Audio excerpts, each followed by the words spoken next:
Teotihuacan, cidade pré-hispânica, fica a 50 quilômetros da cidade do México.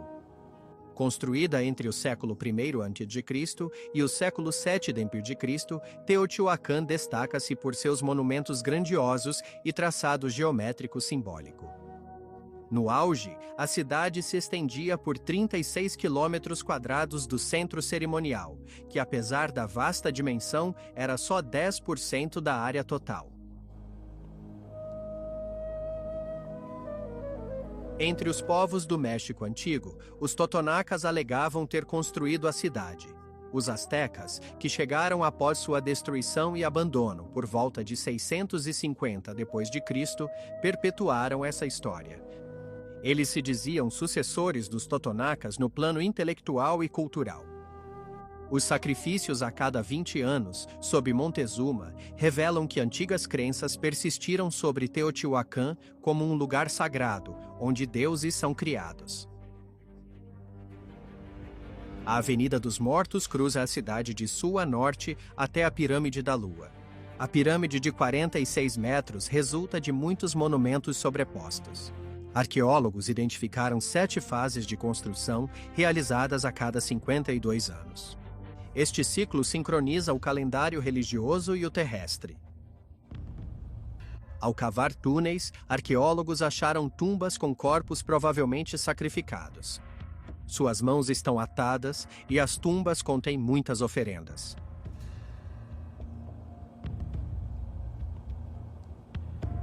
Em frente à estrutura fica a Praça da Lua, com plataformas que seguem um padrão simétrico.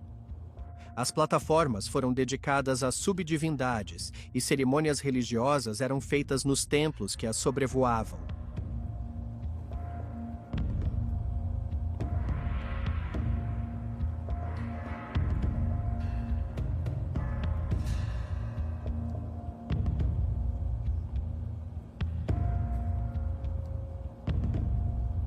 Os edifícios locais eram decorados com pinturas murais, representando sua visão de mundo e ambiente da época. Os astecas, como seus antecessores, adoravam o sol, a chuva, a lua e outras divindades. Observavam as estrelas. De seu acesso central, Teotihuacan divide-se em 4 quadrantes. Essa representação simbólica do mundo resume a religião astral nômade e a agrária dos povos sedentários. À esquerda da Avenida dos Mortos está a maior pirâmide, a Pirâmide do Sol. Concluída em 150 d.C., tem 65 metros. Seus 2 níveis se erguem em um terraço quadrado de 350 metros e 1 milhão de metros cúbicos de volume. O templo que ficava no topo desapareceu. Ao contrário de outras pirâmides mesoamericanas, foi construída em uma só fase. A pirâmide foi erguida sobre uma caverna, importante nos sistemas religiosos dos povos pré-hispânicos. Era um símbolo de fertilidade, de onde o homem emergiu, dando acesso ao submundo e aos mortos. Diante dessas construções, entendemos por que, no século XV, os astecas se apropriaram deste majestoso lugar abandonado.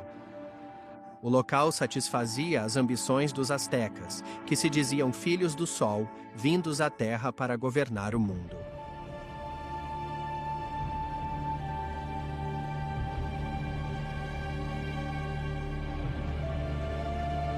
Os astecas, como antecessores, vinham cá render homenagem às divindades, praticando sacrifícios humanos e canibalismo.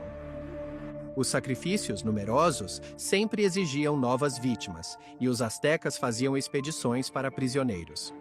Porém, as vítimas podiam ser membros voluntários, pois a crença religiosa prometia um destino invejável aos sacrificados. Cada divindade tinha seu ritual sacrificial. Alguns exigiam que o coração fosse arrancado para o sol nascer.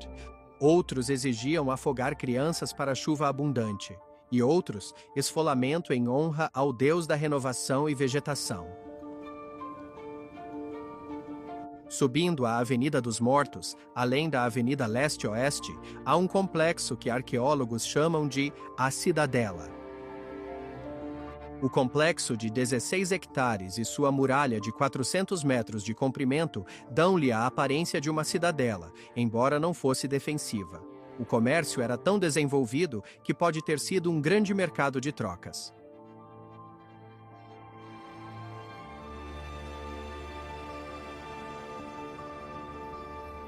Nos fundos, ergue-se o Templo da Serpente Emplumada, ou Templo de Quetzalcoatl.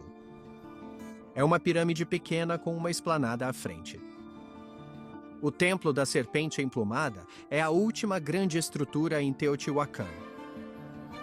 As laterais têm serpentes aladas ondulantes, e nos painéis verticais, cabeças de répteis de golas emplumadas alternam com esculturas geométricas indefiníveis. Este trabalho exigiu muito, pois cada cabeça pesa mais de 4 toneladas. No auge da cidade, as esculturas eram pintadas.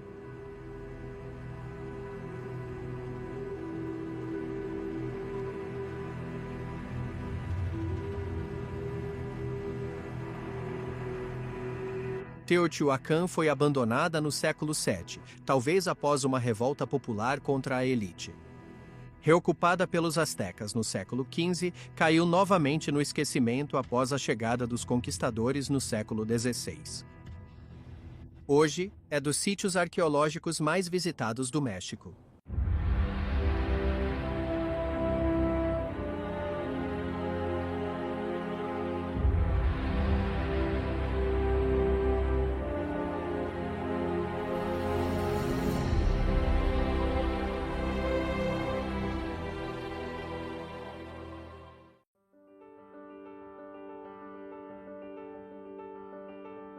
Na França, a 30 minutos de Paris, o Castelo de Rambouillet é uma antiga residência real e presidencial, em um magnífico parque de 100 hectares, na floresta homônima. Em 1368, Jean Bernier, conselheiro de Carlos V, comprou um solar antigo e o transformou num castelo fortificado com fossos. A Torre Maior é sua última testemunha.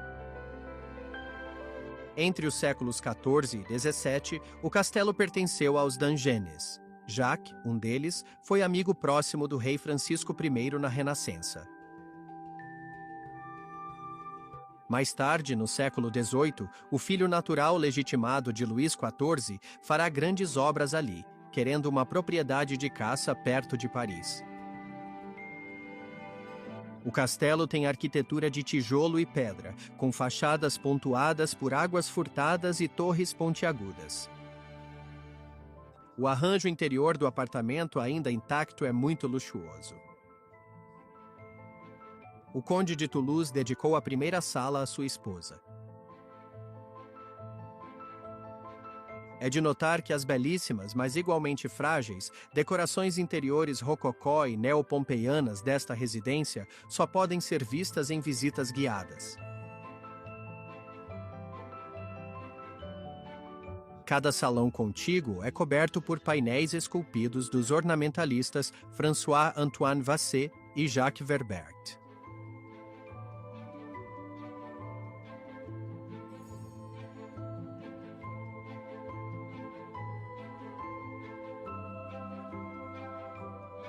Uma chaminé com emblemas reais. A perspectiva termina no boudoir da dona da casa.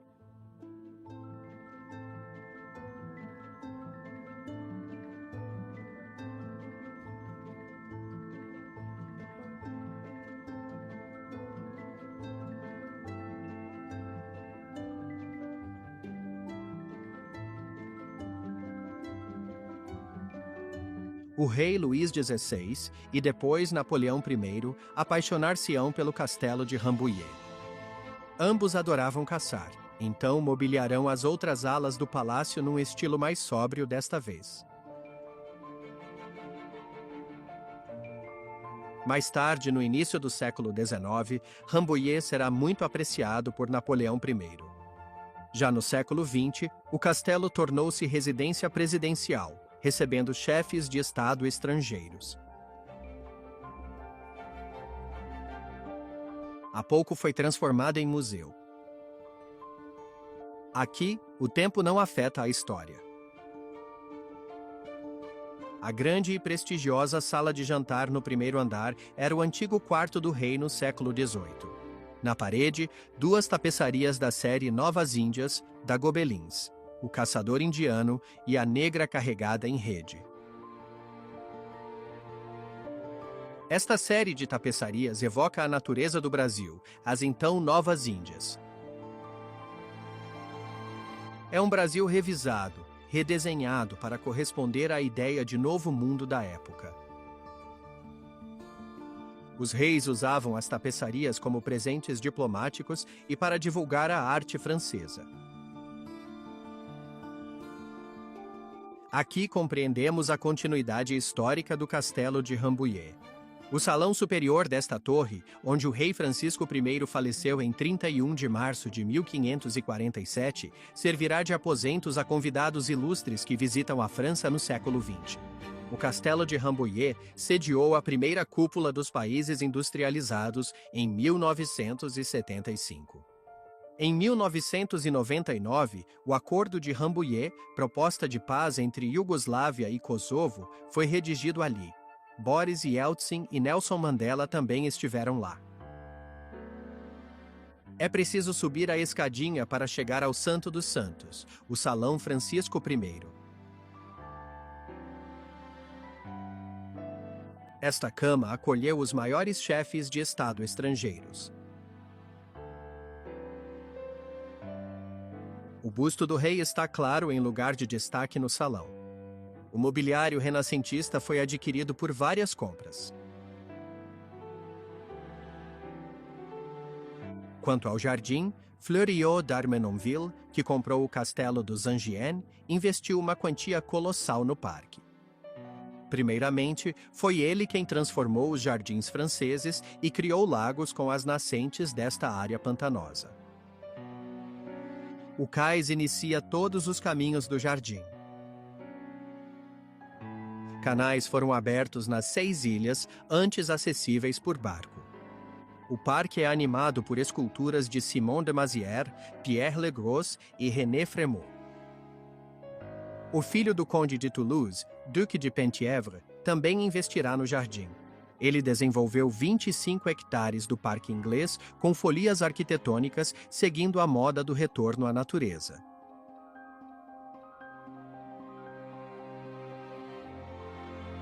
Aqui, essa arte de viver é celebrada com pompa. A Casa das Conchas, de 1779, foi para a princesa de Lamballe, nora do duque. A decoração interior rompe com o exterior rústico, o propósito de uma folia, surpreender.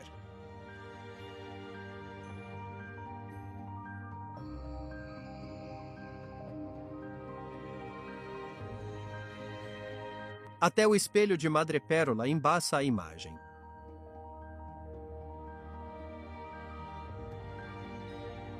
Luís XVI comprou Rambouillet de seu primo por amar a caça, mas Maria Antonieta detestava o local devido ao som de milhares de sapos vivendo no antigo pântano. Então, para agradá-la, o rei construiu secretamente esta magnífica leiteria, inaugurada em 1787.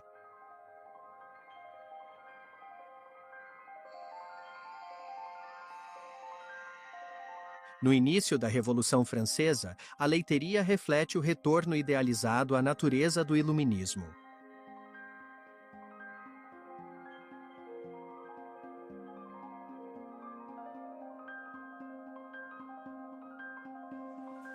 Dois anos depois, a Revolução Francesa eclode. Luís XVI e Maria Antonieta são decapitados, e Rambouillet vira propriedade nacional, iniciando carreira republicana.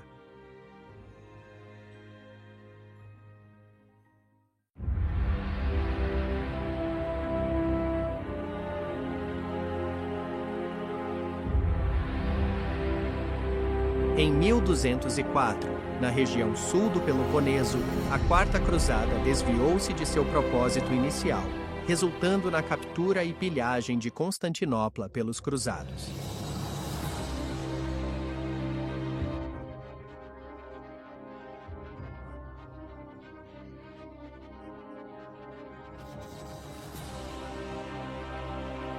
O Império Bizantino foi dividido entre o imperador, venezianos e cruzados.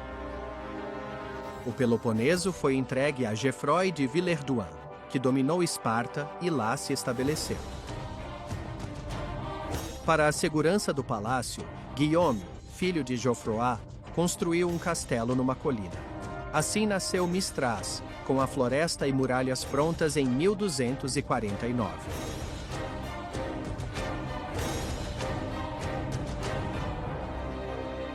Mistras foi governada por filhos e irmãos de imperadores bizantinos. Foi a segunda maior do império, após Constantinopla.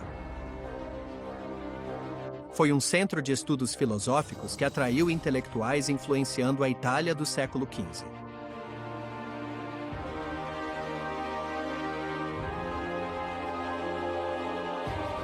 Devastada pelos turcos na Guerra de Independência Grega, em 1825, a cidade bizantina foi abandonada. Em 1989, as ruínas da fortaleza, do palácio e as igrejas, mosteiros, foram listadas pela Unesco.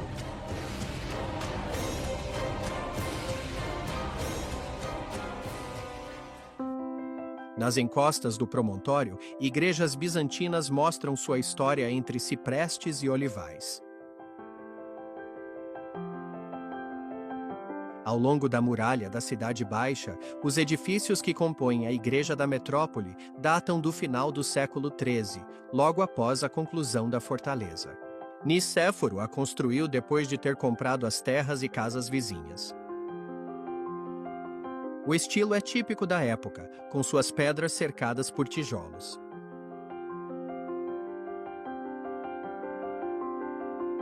A igreja, melhorada no fim do século XV, exibe cúpulas bizantinas. As abóbadas do piso térreo são as originais. Esta basílica, dedicada a São Demétrio, está dividida em 3 naves, que são separadas por 2 fileiras de 3 colunas. A nave central é consideravelmente mais alta do que as outras 2 laterais. Leva a um altar bizantino, onde Cristo, a Virgem e os apóstolos são santificados. As pinturas datam do final do século XIII e da primeira metade do século XIV. Retiveram suas cores ricas, apesar da idade.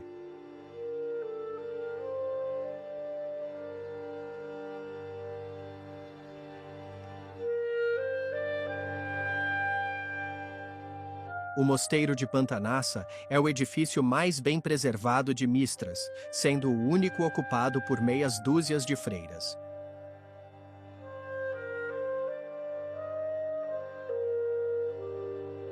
Fundado por Jean Frangópolos, ministro em 1424.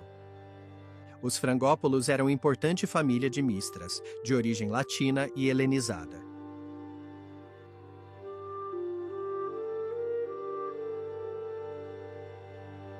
O nome da família, Frango, indica sua origem franca.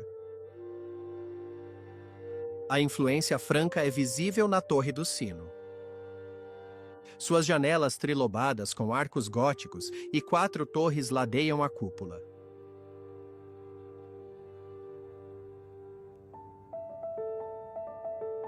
As fachadas têm 2 filas de janelas nas absides, góticas e estreitas embaixo e maiores em cima.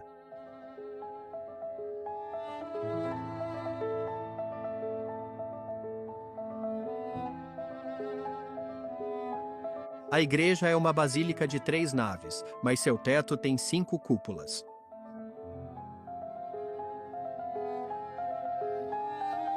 Os afrescos originais foram concluídos no século XVII. Para as famílias nobres de Mistras, construir uma igreja ou basílica afirmava seu status. E para os não aristocratas que enriqueciam, era um meio de subir na escala social.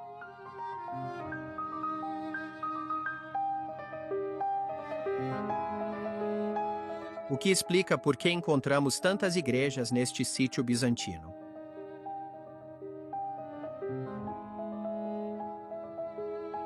Este mosteiro é a última grande construção bizantina de Mistras.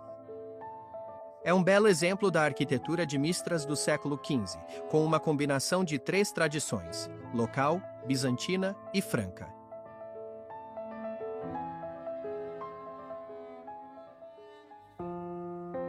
Entre as ruínas e as muitas igrejas na encosta, ergue-se o Palácio dos Líderes. É um complexo de edifícios de épocas distintas, com 2 alas em L.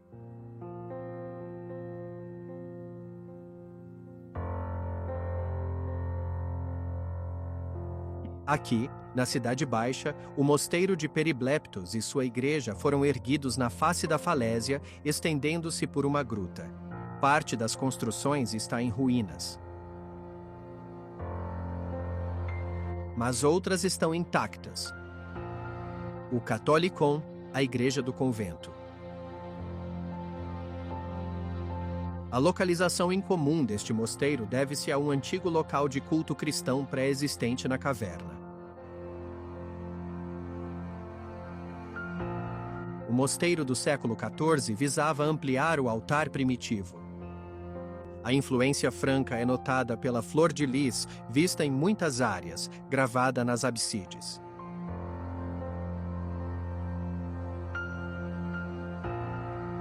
A igreja se ergue contra o penhasco, e as absides parecem brotar da rocha.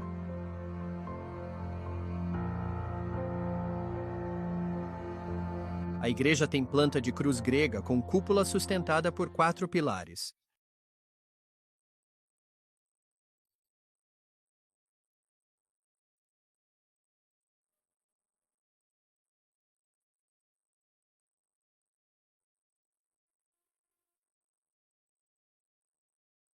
Aqui, paredes e tetos são cobertos por afrescos bem preservados. Retratam Cristo, os apóstolos e Virgem Maria.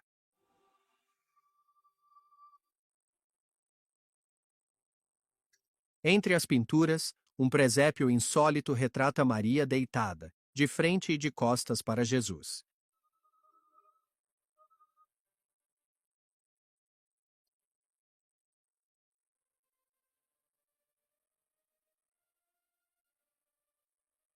A igreja tem capelas onde se pode admirar afrescos. Temos pouca informação sobre as ruínas de Mistras, mas elas proporcionam uma bela e mística viagem.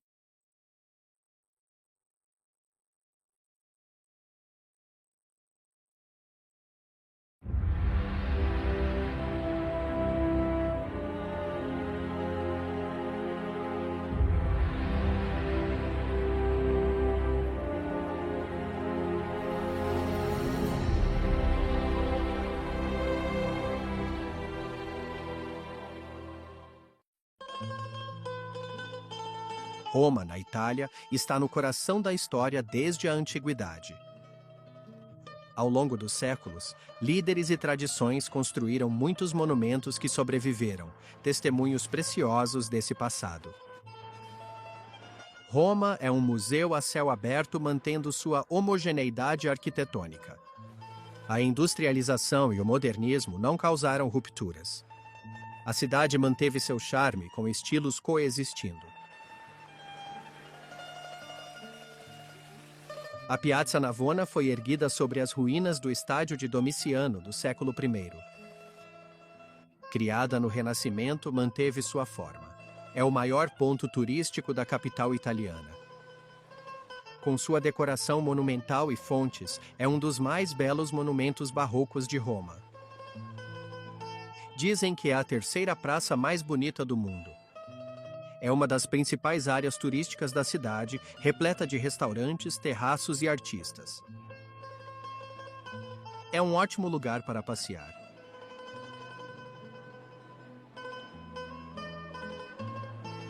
Ao sul, a Fonte do Mouro foi desenhada por Bernini e criada por Giacomo della Porta em 1576. A fonte retrata um mouro lutando com um golfinho. Há quem diga que é um retrato do próprio Bernini. Este mouro é cercado por tritões soprando conchas e esculturas que vertem água entre as bacias.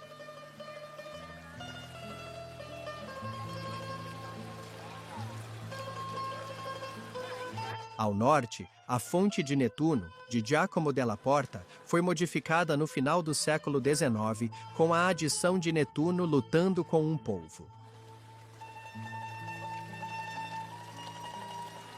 Ao redor, há náiades, querubins e cavalos marinhos.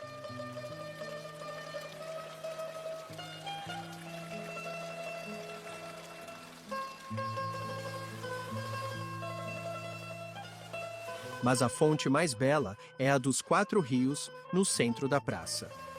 Construída por Bernini em 1651, os Quatro Rios simbolizam um continente cada. Naquela época, a Oceania não havia sido descoberta.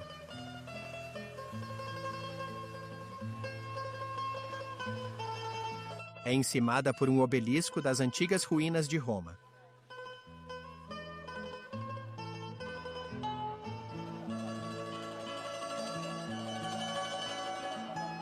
Entre as fontes de Roma, a Fontana di Trevi é o ponto de encontro de casais que querem ter filhos. Diz a lenda que seu nome vem de uma jovem Trevi, que preservou sua virgindade ao indicar o local da fonte. Construída no século XVIII, mantém a arquitetura barroca. No auge, as 4 estátuas representam as estações. A seus pés, alegoria aos 4 rios. O nicho central abriga o deus do mar, Netuno, ladeado pelas estátuas da abundância e da salubridade. Ao deixar Roma, joga-se uma moeda com a mão direita, de costas para a fonte. Essa superstição arrecada quase 1 milhão de euros por ano para diversas instituições de caridade da cidade.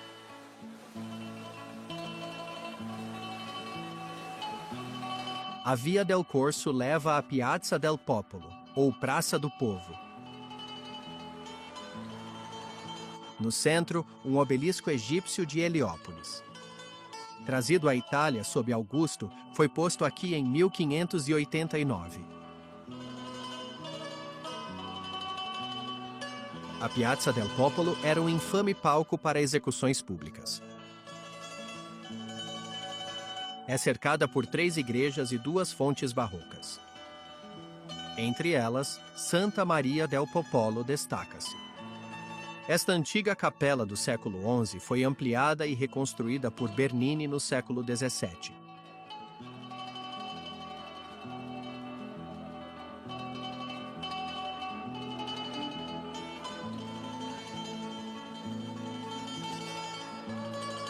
A Piazza de Espanha é outro ponto turístico de Roma. Em 1620, a Espanha assumiu esta praça para sua embaixada junto à Santa Sé. No século XVII, a área da embaixada era território espanhol.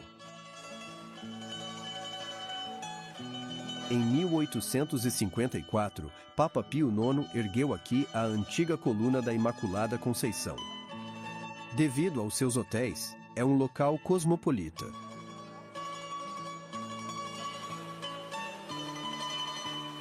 Da praça, ergue-se uma majestosa escadaria.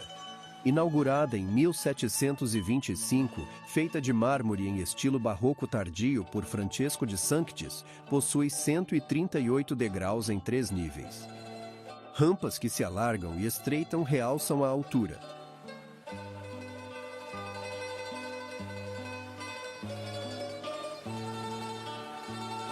A escadaria é habitualmente utilizada como um ponto de encontro, atraindo turistas e a população local.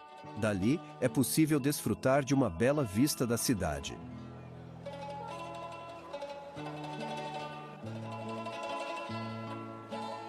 Em 1789, um obelisco foi posto em frente à igreja, no topo da escadaria.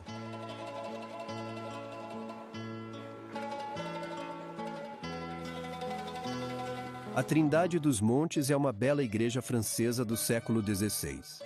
Sua fachada, com 2 torres, é renascentista.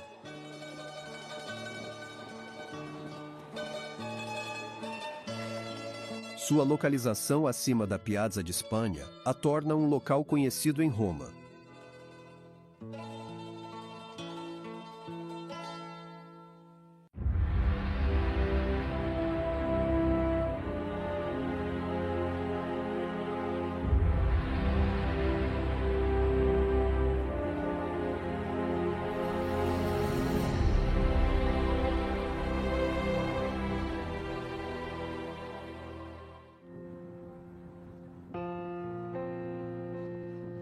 São Petersburgo é a segunda maior cidade da Rússia, após Moscou.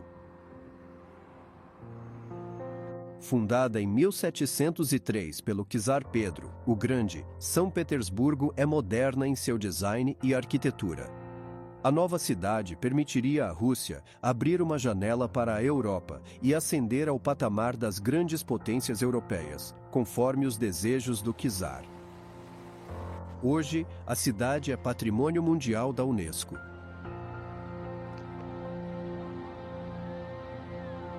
A Fortaleza de Pedro e Paulo foi fundada em 1703. Ela fica na pequena Ilha dos Coelhos, aninhada nas águas sinuosas do rio Neva. Construída rapidamente na Grande Guerra do Norte, ela mostra o objetivo militar da nova cidade.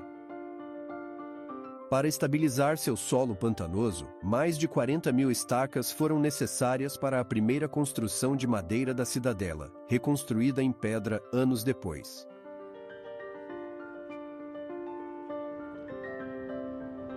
A fortaleza, atrás de muralhas e portões, abriga edifícios, como a Catedral de Pedro e Paulo, construída entre 1712 e 1733. Ela possui uma torre sineira de 123 metros e está no local de uma antiga igreja de madeira. É um dos monumentos mais antigos da cidade. Foi construído em estilo barroco, seguindo os planos do arquiteto suíço Domenico Trezzini.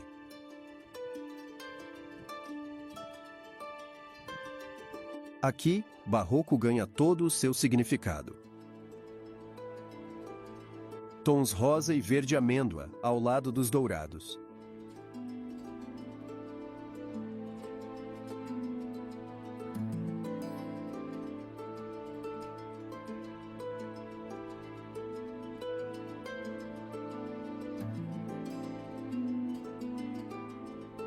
As decorações são incrivelmente ricas. A iconóstase exuberante contém 49 belos ícones.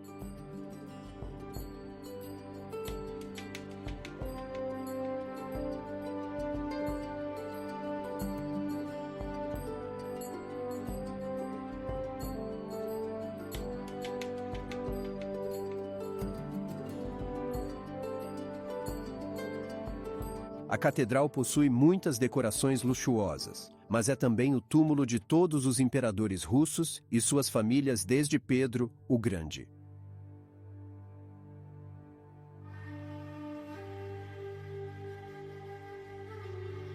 Todos foram enterrados aqui, exceto Pedro II em Moscou e Ivan VI, assassinado na prisão após um golpe, cujo local de sepultamento é desconhecido.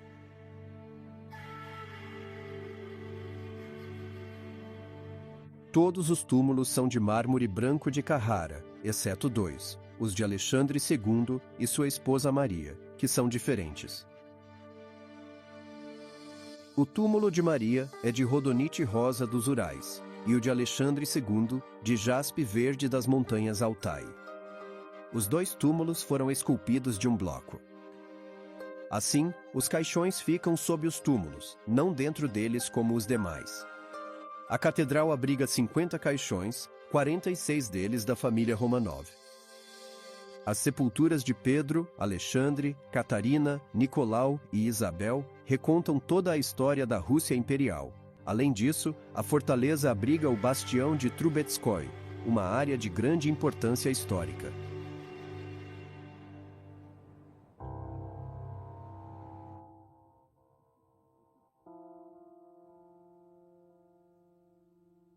Fundado em 1720, era quartel, mas virou prisão de figuras importantes. O filho mais velho de Pedro, o Grande, foi um dos primeiros prisioneiros detido e torturado até a morte. No século XIX, intelectuais revolucionários foram detidos aqui. Dostoiévski e Gorky estavam entre eles. O irmão de Lenin também. Isso o teria motivado no papel que desempenhou na Revolução Russa, no início do século XX. Entre os prédios da fortaleza, a casa do comandante virou museu histórico.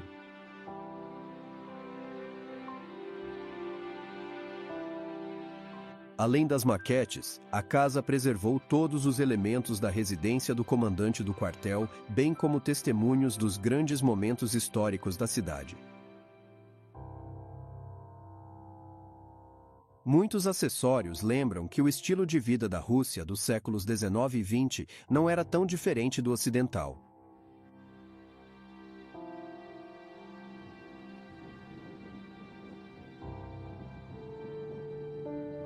O edifício da Casa da Moeda também ficava na fortaleza. Era onde a moeda era feita para os czares. Hoje, o prédio produz peças comemorativas, medalhões e condecorações. A saída da fortaleza é pela única ponte, por onde passavam os suprimentos diários, atrás destas muralhas, ladeadas por 12 bastiões. O Portão do Neva, acesso à ponte, foi apelidado de Portão da Morte, pois prisioneiros passavam por ele antes de serem presos ou executados. Hoje é um ponto popular para casais.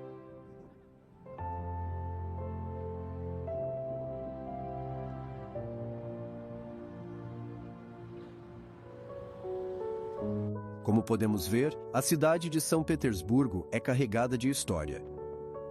É a maior em termos de população, o segundo porto russo no Mar Báltico, e também um grande centro de indústria, pesquisa e ensino na Rússia, bem como um importante polo cultural europeu.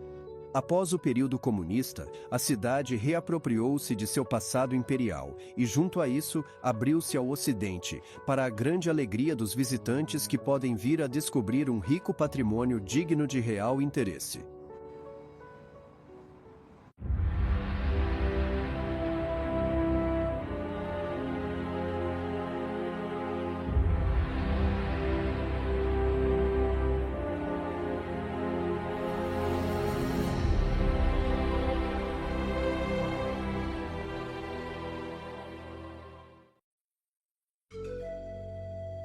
Nara foi a primeira capital do Japão. Antes, as capitais eram movidas de reino em reino porque, conforme as antigas crenças do shintoísmo, a morte era a mais grave impureza. E a morte de um governante impurificava a capital. Assim, os palácios tinham que ser demolidos e reerguidos. No início do século VIII, os japoneses perceberam a necessidade de um centro de governo mais duradouro. Assim, estabeleceram sua capital aqui, pois o budismo no arquipélago gerava novas necessidades. Os monumentos históricos de Nara, no Japão, são Patrimônio Mundial da Unesco, desde 1998. O templo Kofuku-ji é acessado por uma escada que leva a um pavilhão octogonal. Construído em 721, ao norte do prédio principal, foi refeito 700 anos depois.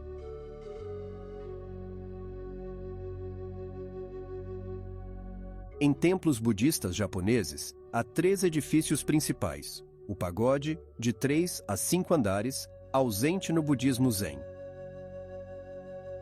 O edifício principal, kondo, ou salão dourado, que às vezes se ligava ao pagode por um claustro chamado kairo.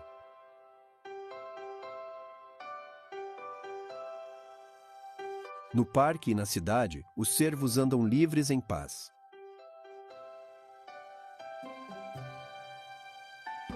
No shintoísmo, veados são mensageiros dos deuses. Diz a lenda que uma divindade, num veado alado, aterrou perto para proteger a cidade imperial recém-construída. Desde então, os veados são divinos, protetores de Nara e do Japão. Até 1637, matar um veado era pena de morte. Hoje, mais de 1000 servos em Nara pedem comida aos turistas.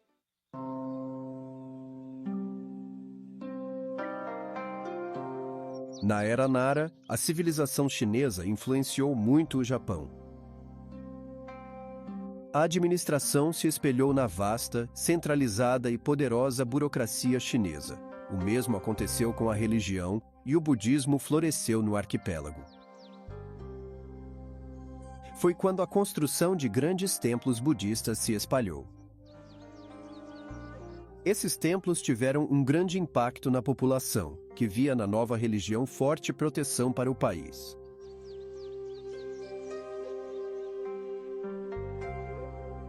Neste templo, a monumentalidade é realçada até a saída.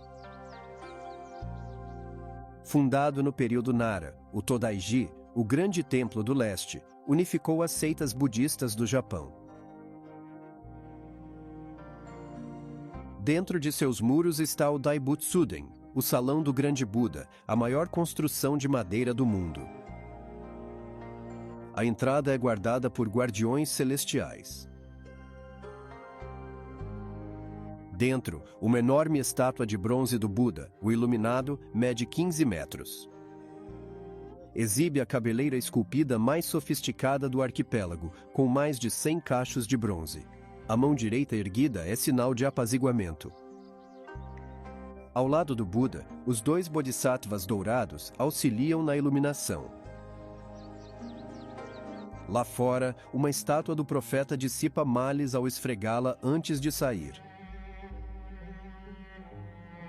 14 quilômetros ao sul de Nara fica Horyuji, o Templo da Lei Florescente. É parte dos monumentos do século VII e um dos edifícios de madeira mais antigos do mundo. Essas obras-primas marcaram um ponto crucial na história da arte. Ilustram a arquitetura budista chinesa adaptada à cultura japonesa. Aqui, os ninhos guardam a entrada do templo. O de boca aberta expressa o poder, enquanto o de boca fechada simboliza o poder latente.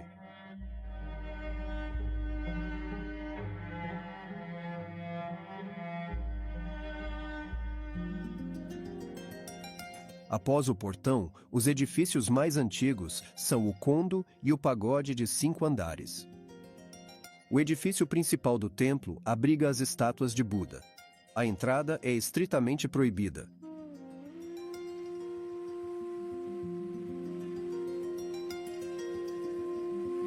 Diferente da China, no Japão, pagodes são de madeira, erguidos ao redor de um shimbashira.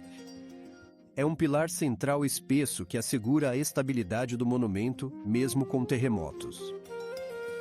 Com andares, sem escada, sobre um pedestal e com uma flecha ou espigão no topo, são exibidos como arte para admiração. Pagodes são cruciais em templos budistas, guardando relíquias do Buda.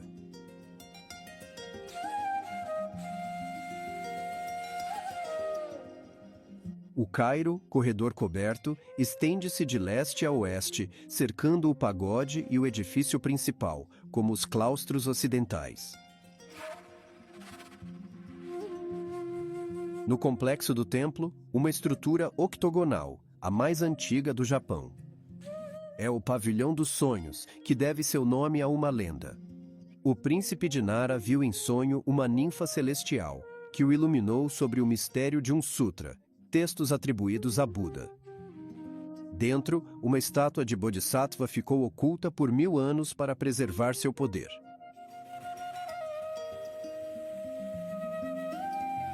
Do outro lado do complexo fica o Pavilhão de Estudos, Kodo, construído para monges budistas.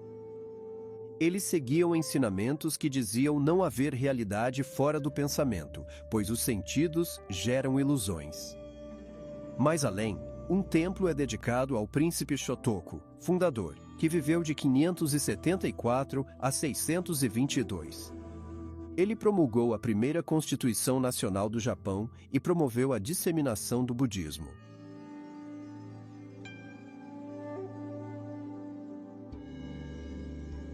Mas em Nara, a religião tornou-se onipresente e restritiva para o governo imperial com o tempo. Assim, ele decidiu deixar a cidade e seus templos e mudar a capital para Kyoto.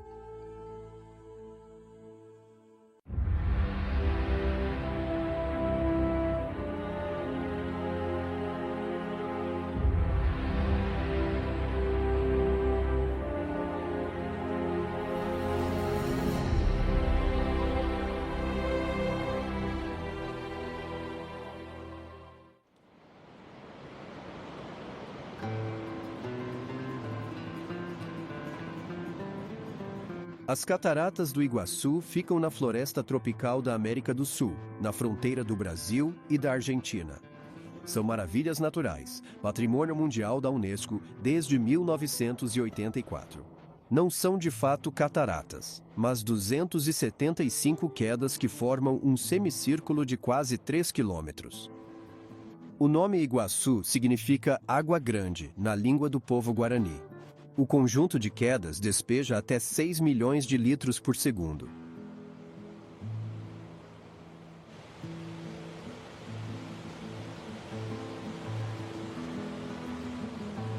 O primeiro europeu a contemplar essas quedas foi o explorador Álvar Núñez Cabeça de Vaca, que se aventurou nesta selva exuberante em 1540. Hoje, a maior parte das quedas fica em território argentino. Vários percursos turísticos foram criados na mata, acima dos vários braços do rio.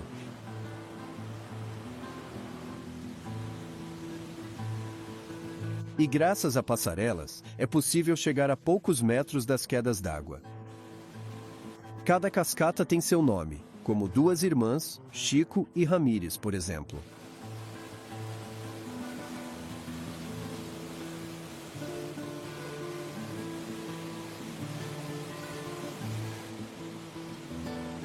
Com um barulho ensurdecedor, as cascatas produzem grandes nuvens de gotículas de água, umedecendo ilhas e florestas vizinhas. Isto cria um microclima extremamente favorável a uma vegetação subtropical luxuriante e densa, que contém uma flora e fauna muito diversas. Mais de 2.000 espécies de plantas vivem com animais da região: antas, tamanduás, búzios, ocelotes, onças e jacarés.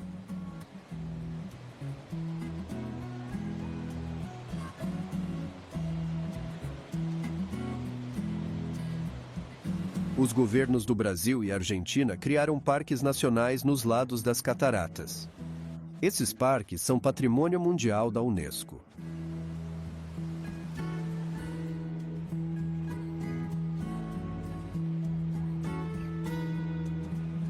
Além das passarelas para os mais corajosos, pode-se pegar um barco até o pé das cataratas. Aqui, capa de chuva e destreza do piloto são essenciais para lidar com a força da correnteza.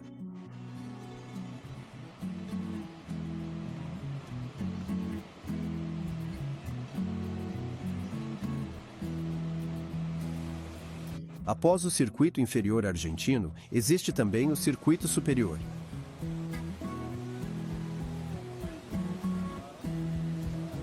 Os caminhos pela floresta oferecem uma vista panorâmica das cataratas.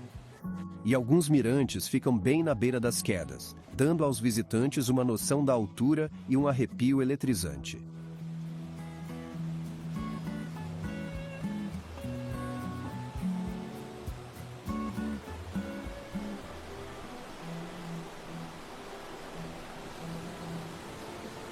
Há vários mirantes de onde vemos as diferentes cascatas.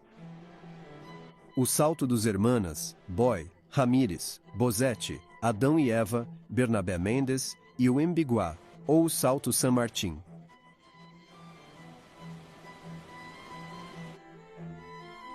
As cataratas do Iguaçu são alimentadas pelo rio homônimo, na fronteira Brasil-Argentina. Junta-se ao rio Paraná 23 quilômetros abaixo das quedas. É um rio muito largo, de 500 a 1.000 metros de largura, que se expande ainda mais perto das quedas, antes de precipitar-se 80 metros em falha tectônica. A catarata mais alta atinge uma altura de 90 metros. É denominada Garganta do Diabo. Sua força majestosa a tornou cenário de muitos filmes.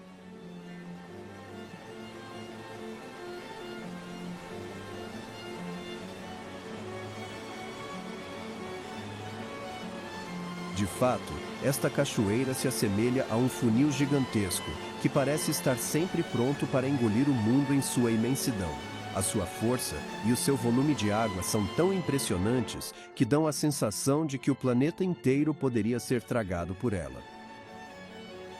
As passarelas aos mirantes da Garganta do Diabo permitem aos visitantes se aproximarem e abraçarem este ambiente das cachoeiras na floresta, que, contudo, é ameaçado por projetos de barragens rio acima. Barragens seriam fatais a esse ecossistema único. O desmatamento próximo é também um motivo de grande preocupação.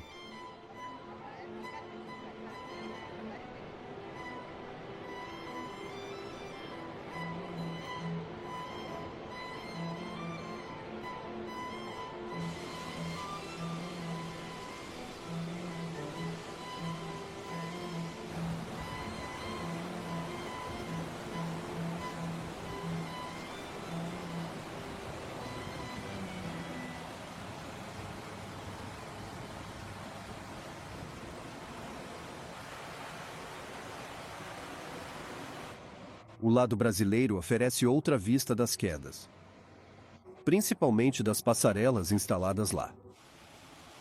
O volume e o nível da água variam com as estações. Além disso, a água pode arrancar e arrastar grandes troncos das margens. As passarelas permitem chegar perto das quedas com segurança. São altas para não submersas e fortes contra destroços flutuantes. Essas passarelas são um sucesso turístico.